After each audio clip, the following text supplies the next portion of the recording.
Bienvenue dans cette formation, dans cette vidéo, autant pour moi. Nous allons voir ici les fonctions génératrices.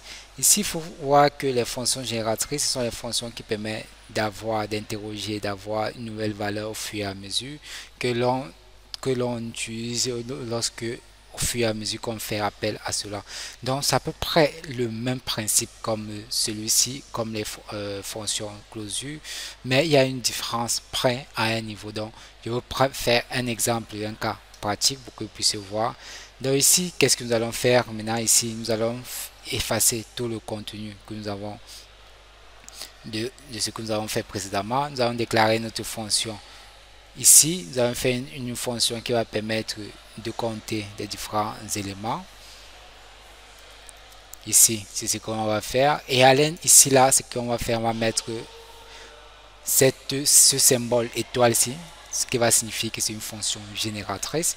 Et ici, maintenant, on va déclarer, on va dire que c'est un compteur à l'intérieur. Donc ici, maintenant, nous avons déclaré notre fonction génératrice, mais ça ne suffit pas, ça ne fait pas exactement tout ce que l'on souhaite. Ici, on va déclarer notre variable ici 0 i qui a pour valeur 0 point de début. Et à l'intérieur, maintenant, on va mettre une boucle ici. Comme nous avons vu précédemment, on va faire une boucle en mettant ici trop. OK.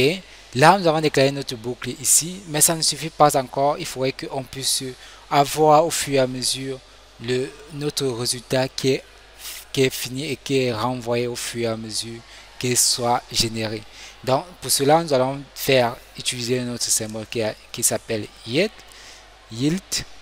Donc, en utilisant ceci, vous voyez bien que JavaScript, donc là, c'est reconnu. En mettant maintenant i, on voit maintenant que ici, nous avons déclaré notre fonction génératrice. Maintenant, comment l'utiliser? Parce que si on arrive là et on vient à ce niveau-ci, on rafraîchit, rien ne se passe. Il n'y a aucun problème jusqu'à présent. Maintenant, ici, ce qu'on va maintenant faire, c'est déclarer notre variable ici, génératrice. Et maintenant ici, qu'est-ce qu'on va mettre? On va mettre compteur, comme on voit ici à ce niveau-ci.